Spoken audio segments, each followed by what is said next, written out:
Hey guys, it's Princess and welcome back to my channel. Today I'm going to be reacting to more George Carlin. This is George Carlin, Religion is BS. But in the bullshit department, a businessman can't hold a candle to a clergyman. Because I gotta tell you the truth, folks. I gotta tell you the truth. When it comes to bullshit, big time, major league bullshit, you have to stand in awe of the all-time champion of false promises and exaggerated claims, religion. No contest. No contest. Religion easily has the greatest bullshit story ever told. Think about it. Religion has actually convinced people that there's an invisible man living in the sky who watches everything you do every minute of every day. And the invisible man has a special list of 10 things he does not want you to do.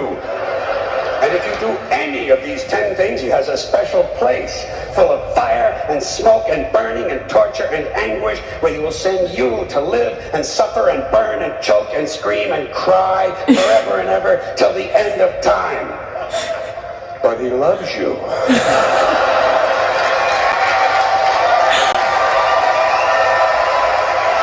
That's funny. He loves you. He loves you and he needs money. He always needs money.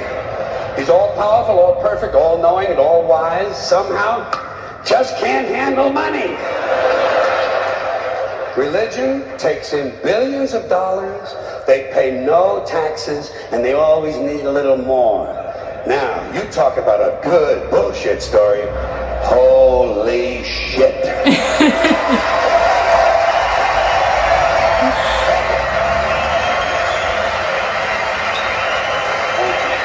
But,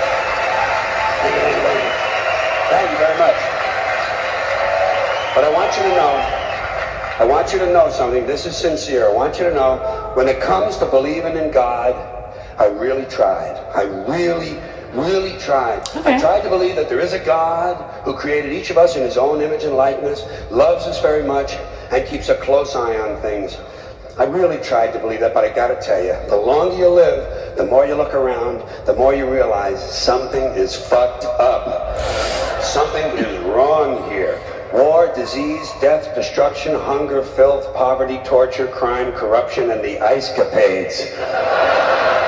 Something is definitely wrong. This is not good work. If this is the best God can do, I am not impressed. Results like these do not belong on the resume of a supreme being. This is the kind of shit you'd expect from an office temp with a bad attitude. And just between you and me, in any decently run universe, this guy would have been out on his all-powerful ass a long time ago. And by the way, I say this guy because I firmly believe, looking at these results, that if there is a God, it has to be a man. No woman could or would ever fuck things up like this.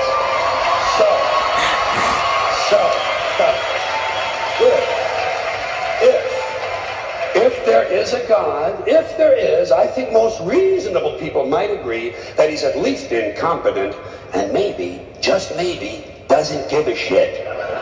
Doesn't give a shit, which I admire in a person and which would explain a lot of these bad results.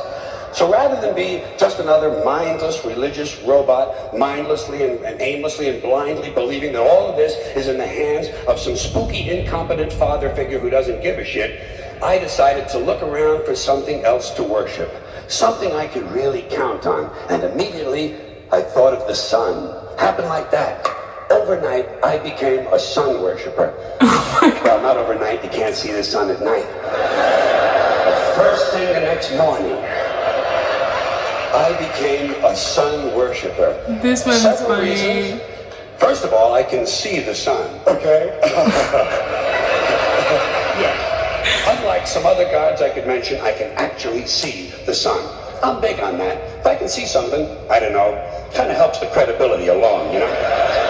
So every day I can see the sun as it gives me everything I need. Heat, light, food, flowers in the park, reflections on the lake, an occasional skin cancer, but hey, least there are no crucifixions, and we're not setting people on fire simply because they don't agree with us. Sun worship is fairly simple. There's no mystery, no miracles, no pageantry, no one asks for money, there are no songs to learn, and we don't have a special building where we all gather once a week to compare clothing. And the best thing about the sun, it never tells me I'm unworthy. It doesn't tell me I'm a bad person who needs to be saved, hasn't said an unkind word, treats me fine. So I worship the sun, but I don't pray to the sun. Know why? I wouldn't presume on our friendship. It's not polite. I've often thought people treat God rather rudely, don't you? Asking trillions and trillions of prayers every day, asking and pleading and begging for favors, do this, give me that, I need a new car, I want a better job. And most of this praying takes place on Sunday, his day off. It's not nice, and it's no way to treat a friend. But people do pray, and they pray for a lot of different things. You know, your sister needs an operation on her crotch. Your brother was arrested for defecating in a mall. But most of all, you'd really like to fuck that hot little redhead down at the convenience store. You know, the one with the eye patch and the club foot. Do you pray for that? I think you'd have to. And I say, fine, pray for anything you want. Pray for anything. But what about the divine plan? Remember that? The divine plan. Long time ago, God made a divine plan. Gave it a lot of thought, decided it was a good plan, put it into practice. And for billions and billions of years, the divine plan has been doing just fine. Now you come along and pray for something. Well, suppose the thing you want isn't in God's divine plan. What do you want him to do? Change his plan? Just for you? Doesn't it seem a little arrogant? It's a divine plan. What's the use of being God if every rundown schmuck with a $2 prayer book can come along and fuck up your plan? And here's something else, another problem you might have. Suppose your prayers aren't answered. What do you say? Well, it's God's will. Thy will be done. Fine. But if it's God's will and he's going to do what he wants to anyway, why the fuck bother praying in the first place? Seems like a big waste of time to me. Couldn't you just skip the praying part and go right to his will? It's all very confusing. So to get around a lot of this, I decided to worship the sun. But as I said, I don't pray to the sun. You know who I pray to? Joe Pesci. Joe Pesci. Joe Pesci. Two reasons. First of all, I think he's a good actor, okay?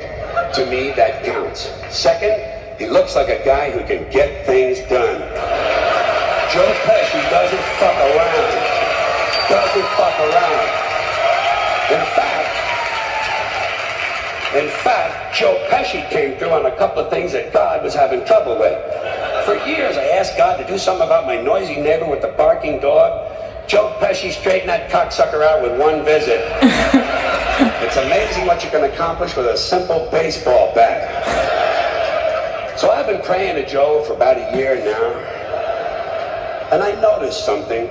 I noticed that all the prayers I used to offer to God and all the prayers I now offer to Joe Pesci are being answered at about the same 50% rate. Half the time I get what I want, half the time I don't. Same as God, 50-50. Same as the four-leaf clover and the horseshoe, the wishing well and the rabbit's foot. Same as the mojo man. Same as the voodoo lady who tells you your fortune by squeezing the goat's testicles. It's all the same. 50-50. So just pick your superstition, sit back, make a wish, and enjoy yourself. And for those of you who look to the Bible for moral lessons and literary qualities, I might suggest a couple of other stories for you.